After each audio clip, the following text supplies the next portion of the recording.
Welcome to The Last Breakfast. Please enjoy the video. Begin by opening Roblox Studio and creating a new base part where your light will sit. Place a point light in that part and name it Rainbow Light.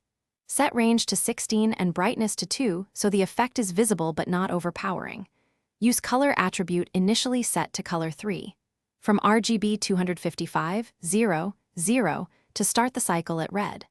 Anchor the part and set can collide false. This keeps the light in place and avoids physics issues during testing and play mode. Insert a local script under Starter Player scripts so the effect runs for each player without server lag. Use a color table with RGB values and lerp every 0.1 seconds to smoothly blend between hues, for example list color 3. From RGB 255, 0, 0, color 3. From RGB 255, 127, 0, color 3. From RGB 255, 255, 0, color 3.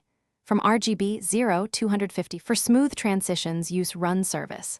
Heartbeat to update color based on elapsed time and interpolation, which avoids spike issues from weight and keeps frame rate independence. Adjust range, brightness, and transparency for desired effect. Try range 16, brightness 2, and a modest transparency on surrounding parts to soften edges.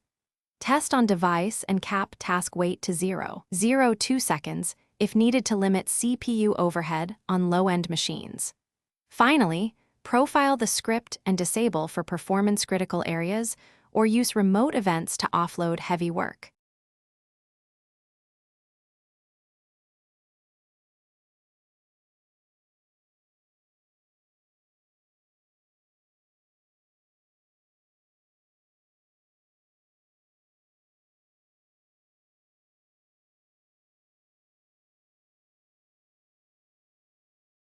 Thanks for watching. If this was helpful, leave a like and consider subscribing. See you next time.